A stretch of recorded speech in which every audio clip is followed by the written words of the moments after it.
Você compreende o significado exato do termo Messias?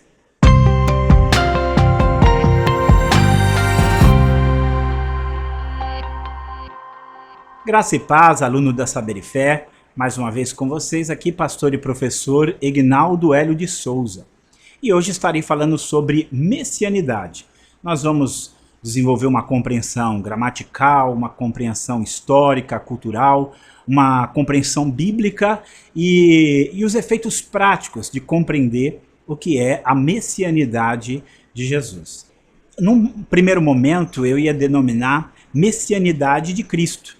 E então eu percebi o quanto que essa frase ela seria redundante. Seria o mesmo que dizer a divindade de Deus. Isso porque nem sempre nós entendemos o que significa messianidade e como ela se aplica a Jesus Cristo.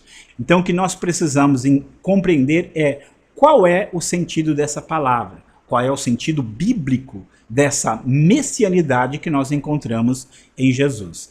E aí nós temos que pensar que hoje a palavra messiânico, a palavra Messias, acabou adquirindo um sentido muito amplo.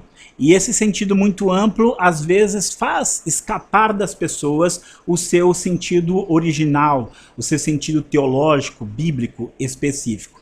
Messias se tornou qualquer salvador, qualquer pessoa, qualquer ação que esteja voltada para a redenção, para a salvação, geralmente nós falamos que tem um sentido messiânico. Por exemplo, se fala muito que o povo brasileiro é um povo muito messiânico. Sempre quando surge uma liderança política, ele põe toda a sua confiança nessa liderança política. Então isso é uma forma de atribuir significado messiânico a uma pessoa.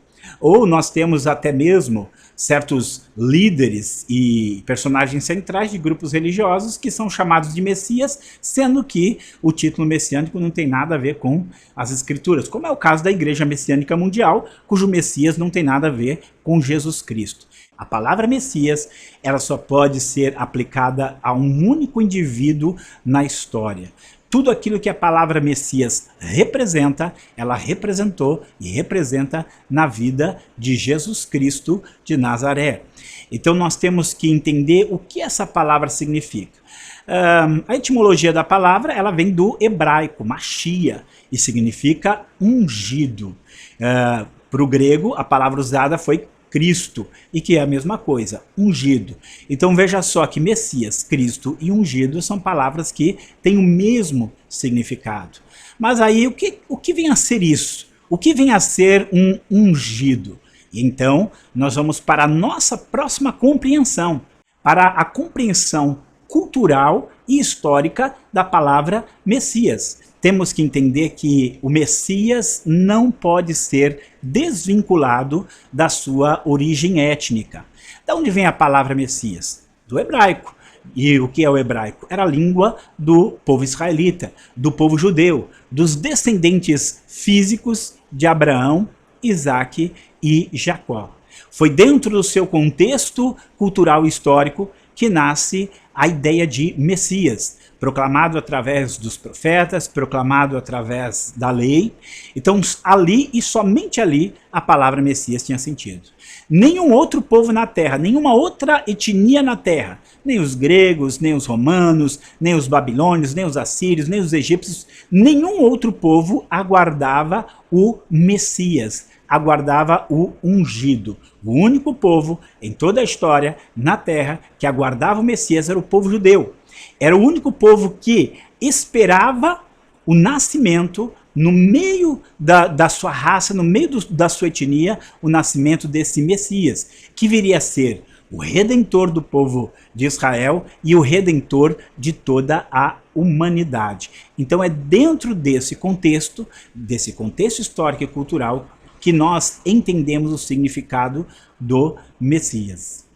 E aí, pelo fato de Jesus ter sido proclamado entre as nações, e pelo fato de cada nação ter recebido a esse Messias de uma maneira tão estreita, tão próxima, ele acabou muitas vezes tendo essa sua característica messiânica perdida. E nós vemos aí muitas vezes esse Jesus o Messias, sendo retratado com características que nada tinham a ver com as suas características reais.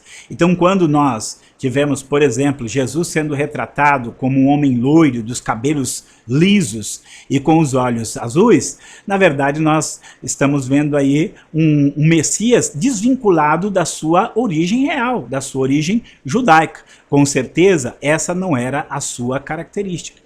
Nós tivemos até um caso extremo durante o nazismo. Nós sabemos que o nazismo perseguia os judeus, e por outro lado, o nazismo estava num país, a Alemanha, cuja maioria era cristã. Então, como é que você poderia perseguir os judeus, condenar os judeus, matar judeus, e ao mesmo tempo ser cristã, o fundador, cuja pessoa central do cristianismo era justamente o Messias judeu? E aí foi onde Hitler vai encomendar uma espécie de nova origem para Jesus Cristo, e então aparece um especialista que vai defender que Jesus, na verdade, era de origem ariana e não judaica. Por aqui nós vemos que houve uma tentativa de quebrar essa identidade de Jesus com seu contexto cultural judaico. Mas se tem algo que jamais nós podemos esquecer, é que a palavra Messias só tinha sentido para o povo judeu. A palavra ungido era usado para reis, era usado para profetas, era usado para sacerdotes. Por quê? Porque esses homens, em seus cargos, quando eles assumiam a sua posição, normalmente era derramado óleo sobre a cabeça deles, azeite sobre a cabeça deles. Eles eram ungidos, como um símbolo de que eles estavam recebendo o Espírito de Deus sobre eles. E quando eles diziam o Messias, quando eles diziam o ungido, eles estavam se referindo a alguém que viria no futuro e que teria sobre ele uma manifestação especial do Espírito de Deus. Então, como nós podemos perceber, a palavra Messias, ou mesmo Cristo, só teria sentido dentro do contexto judaico. Nenhum outro povo entenderia o que significaria Jesus ser o Messias. E então nós temos que olhar dentro do aspecto bíblico. Porque quando nós falamos de Jesus Cristo, nós temos a impressão de que Cristo é o sobrenome dele. Mas, na verdade, Cristo é a atribuição daquilo que Jesus era. Jesus é o Cristo. Algumas traduções hoje, inclusive, elas denominam Jesus o Cristo. Por quê? Para entender que esse o Cristo não era um sobrenome de Jesus. Esse o Cristo é o título, é aquilo que caracteriza aquilo que ele faz. Assim também como essas traduções traduzem João o Batizador, para batizador ser uma identificação de qual João que está se referindo. Então Cristo não é um sobrenome de Jesus. Cristo é, na verdade, uma designação de quem ele é. Ele é o Messias. E quando se diz que ele é o Messias, está se dizendo que ele era aquele que foi predito pelos profetas, que ele foi aquele apontado na lei, nos tipos e das profecias do Antigo Testamento, e que teve esse cumprimento na sua vida. Nós vamos ver essa diferença muito grande, essa importância do contexto cultural para compreender a messianidade, quando nós vemos o sermão de Paulo em Antioquia da Psídia, ali em Atos 13, e o sermão de Paulo ali em Atenas, no capítulo 17 de Atos. Quando Paulo vai fazer o seu sermão, no capítulo 13, ali em Antioquia da Psídia, ele está numa sinagoga, ele está falando para judeus, homens que estavam aguardando o Messias, conheciam a mensagem do Antigo Testamento. Então o que ele faz? Ele vai falar abertamente que Jesus é o Cristo, que Jesus é o Messias, e ele vai apresentar provas escriturísticas, provas bíblicas, através dos textos do Antigo Testamento, da lei dos profetas, de que Jesus era aquele Messias prometido.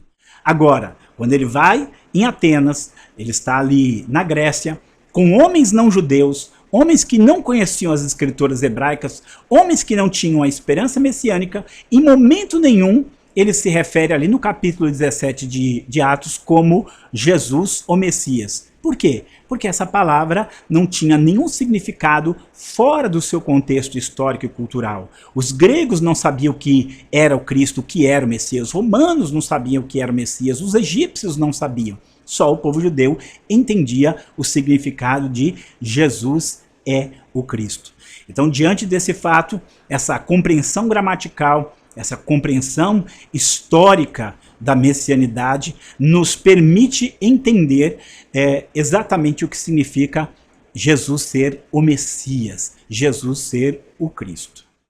Mas aí nós perguntamos, e qual a importância de tudo isso? A importância de tudo isso é que a identidade do Deus que nós servimos e adoramos está conectada à identidade do Cristo. Jesus, ele é o Messias de Deus. E não apenas isso. O Deus que nós conhecemos, nós só o conhecemos plenamente e perfeitamente através do seu Messias. Jesus disse, quem vê a mim, vê ao Pai. A Bíblia diz que quem não tem o Filho, não tem também o Pai. Portanto, qualquer relacionamento com Deus só será possível através do Messias de Deus. O Deus que nós adoramos, o Deus que nós conhecemos, ele é identificado como o Deus e Pai de nosso Senhor Jesus, o Messias. Então, nós podemos sim dizer que Deus é cristão em um certo sentido. Deus é cristão porque qualquer pessoa que queira conhecer o Deus verdadeiro, qualquer pessoa que queira se relacionar com o Deus verdadeiro, ele não poderá fazer através de qualquer outra pessoa, senão através do Messias de Israel, senão através de Jesus o Messias, senão através de Jesus o Cristo. Então, entender o que é a messianidade de Jesus nos permite conhecer quem é o Deus verdadeiro e como ele realizou e está realizando o seu propósito e o seu plano sobre a terra. Muito obrigado pela sua atenção e eu convido você a assistir, compartilhar, dar o seu like aí nesse vídeo, divulgar, para que outros também possam ser abençoados com esse ensino, com essa informação. Que Deus te abençoe e até a próxima.